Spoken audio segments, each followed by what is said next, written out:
मुंबईतल्या लढती अखेर स्पष्ट झाल्या असून महायुती आणि महाविकास आघाडीकडून उमेदवार घोषित करण्यात आलेले आहेत। मुंबईतल्या जागेवर महाविकास आघाडीने 6 उमेदवार मराठी दिल्याने महायुतीसाठी ही लढाई अडचणीची तर ठरणार नाही ना, याकडे सर्वांचं लक्ष लागलंय। पाहूया।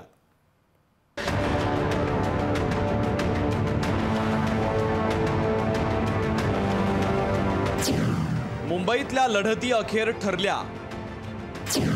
सर्व 6 मराठी उमेदवार देऊन महाविकास आघाडीचा मास्टर स्ट्रोक।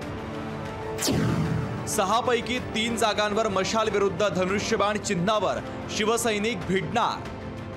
मुंबईतल्या लढती अखेर ठरल्यात। महायुती आणि महाविकास आघाडीकडून प्रत्येकी 6 उमेदवार घोषित करण्यात आलेले आहेत। महाविकास आघाडीने मुंबईवर डोळा ठेवून सर्व 6 मराठी उमेदवार दिलेत, तर महायुतीने 4 मराठी आणि 2 अमराठी उमेदवार दिले आहेत।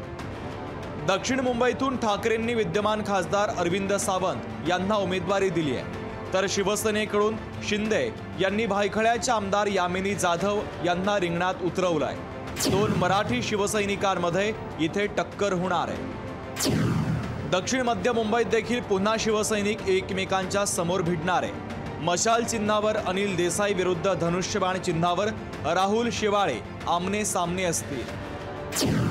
ईशान्य मुंबईत ठाकरेंचे शिलेदार संजय दिना पाटील मैदानात आहे, तर त्यांना भाजपचे अमराठी उमेदवार मिहिर कोटेचा यांचा आव्हान असेल।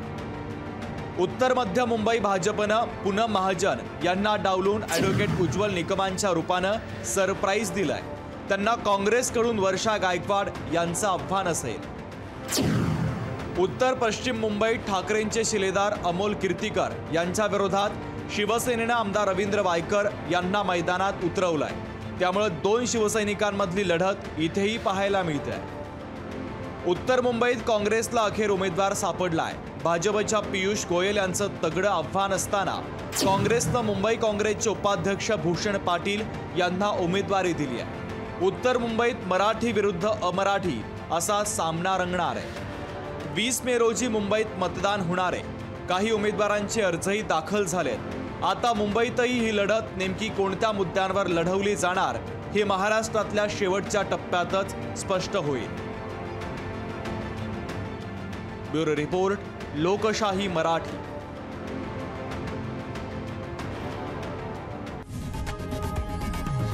लोकशाही मराठी ऐका, पहा, जागरूक रहा।